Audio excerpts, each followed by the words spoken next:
So Gary Patterson wants to return. The former TCU Horned Frogs football coach that brought them out of the tumultuous 90s and into the great era of the 2000s and the 2010s. One of the greats in every coaching conversation. Arkansas would come open every 3 years. People, Gary Patterson's going to go. And then Texas would come open. Gary Patterson. And A&M would come up. And it's Gary's show.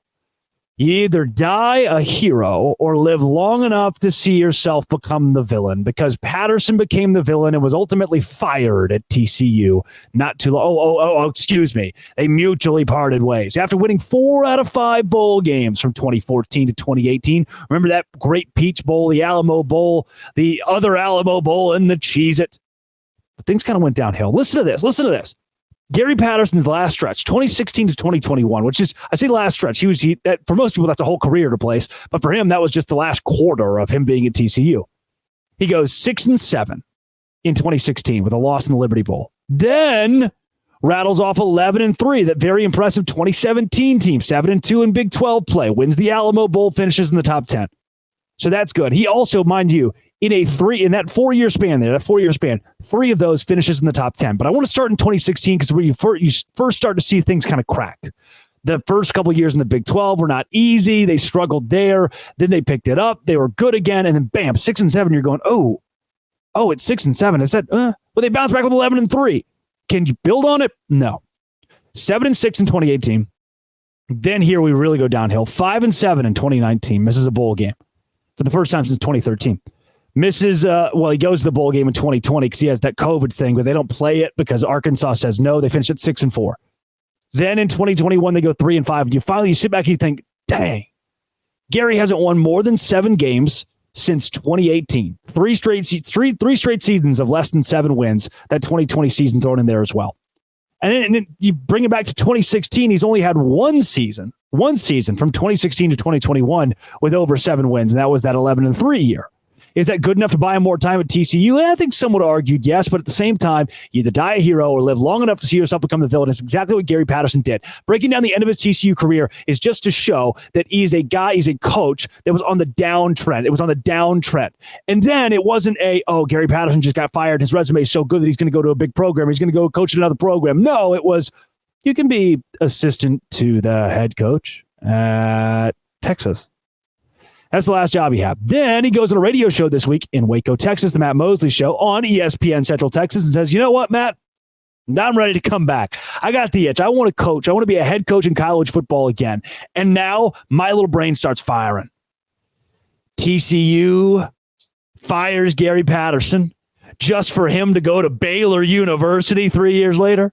Just for him to be a conference opponent at Houston 3 years later. TCU fires Gary Patterson, and he's back in the league at West Virginia.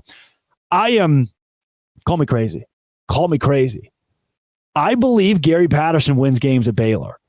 I believe Gary Patterson wins games at Houston, wins games at West Virginia. He's crazy enough to do it. He's crazy enough to build a program at a small school. And I think the only thing that's really going to hold him back, it's what held him back at the end of that TCU tenure, is the new age of college football, where coaches like Deion Sanders and the guy G.J. Kinney at Texas State are probably going to excel because they can play NIL, transfer portal. Can Gary? Because since the transfer portal NIL became the big prominent part of college football, Gary Patterson has not won games. Can he evolve? Can he recruit still? Can the person Gary Patterson recruit above the program? Here's an example of recruiting above your program. If a Nick Saban goes from Alabama to Kent State tomorrow, he is going to pick up 5-star players. He's just like, you know what? I'm going to go back to Kent State. He will pick up 5-star players immediately who just want to play for the NFL, NFL curator Nick Saban. Yeah. So he will recruit usually Kent State wouldn't get those guys, but because it's Nick Saban, they can do that. Now, Gary Patterson's no Nick Saban, but if he goes to a school, can he say, hey, look, here's what I've done in my career. Maybe this school, maybe this Baylor is not the most historic place in college football. Maybe West Virginia has had a couple of down years. Maybe Houston needs some help coming into the Power 5, but I have this illustrious resume of things that I've done at TCU, Rose Bowl victories, to being kind of an antagonist of college football in Texas. He was always the pesky little brother in Texas that was beating up on people way bigger than him, dominating that Baylor Baylor rivalry becoming, really building the rivalry as it went down the stretch with Art Briles. Those two guys hated each other. That was awesome, man.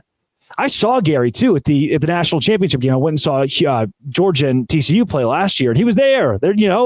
Here's this guy that we fired last year. Hey, everybody. Kind of wild. It just makes me think, man, if Gary Patterson returns this game, the world's going to be a better place. The world's going to be a better place. I'll cheer him on. And if he is the Baylor football coach, I think it's hilarious, especially if he beats TCU, because he would want to. It'd be emotional, but he'd want to. Oh, it's so good. Hey, I'll see you guys on Sunday. What do you say? Emergency podcast this weekend. Some crazy upsets going to go down. Will Texas lose to Iowa State? I don't know. Let's hope so, though, right? We can all root for it together. I love talking to you guys. We got this kind of little friendship going on, don't we? We get to talk every day, you and I. Hey, reach out if you need anything. This has been, it always will be, Locked On. Thank you for making it your first listen every single day. Say it with me. Dose Grande.